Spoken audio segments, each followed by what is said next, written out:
Hello friends, welcome to my channel passion YouTube থেকে আমি শান্তনী নিয়ে চলে এসেছি আজকে একটা মাছের দারুণ রেসিপি। আমরা বাঙালিরা সাধারণত মাছের ঝাল বা মাছের কালিয়াই খেয়ে থাকি, কিন্তু এই মাছের রেসিপিটা একটু ডিফারেন্ট, সবার থেকে আলাদা।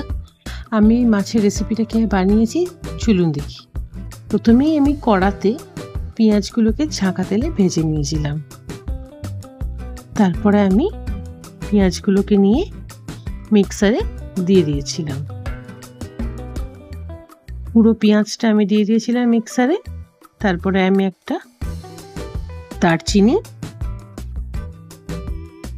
টমেটো কুচি আর গোটা রসুন আর আদা কুচি দিয়ে দিয়েছিলাম। তারপরে আমি পেস্ট করে নিয়েছিলাম। তারপরে আমি মাছগুলোকে ভালো করে হলুদ আর নুন দিয়ে মাখিয়ে নিয়েছিলাম। তারপরে কিছুক্ষণ রেখে আমি সেই মাছগুলোকে ছাঁকা তেলে ভালো করে কড়া করে ভেজে নিয়েছিলাম।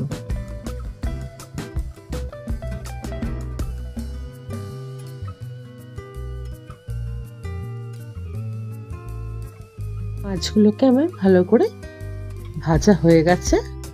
এবার আমি একটা পাত্রে তুলে রেখেছিলাম। তারপরে একটা ফ্রাইং প্যানে আমি একটু তেল নিয়ে যেই পেস্টটা রেডি করেছিলাম সেই পেস্টটা তেলের মধ্যে ঢেলে দিয়ে ভালো করে নাড়িয়ে নিয়েছিলাম। আমার এই পেস্টটা দিয়ে অন্তত 10 মিনিট ভালো করে কষিয়ে নিতে হবে।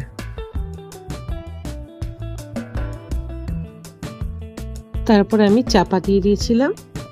10 মিনিট বাদে আমি চাপাটা খুলে দেখি বেশ অনেকটা কষা হয়ে গেছে।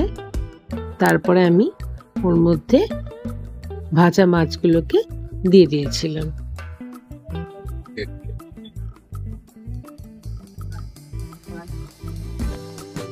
ভাজা মাছটাকে দিয়ে ভালো করে একটু গ্রেভির সঙ্গে নাড়িয়ে নিয়েছিলাম।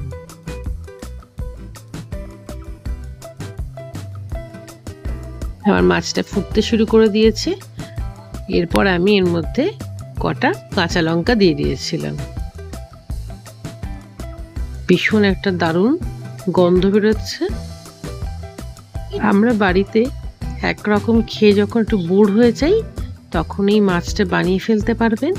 পোলাও বা ফ্রাইড রাইসের সঙ্গে খেলে খুবই ভালো লাগবে খেতে, বা কোনো গেস্ট আসলে এরকমভাবে বানিয়ে দিলে তাদের ভীষণই ভালো লাগবে। আমার এই রেসিপিটা কেমন হয়েছে অবশ্যই জানাবেন কমেন্ট বক্সে, আর সাবস্ক্রাইব করে দেবেন আমার চ্যানেলটিকে। Thank you, by.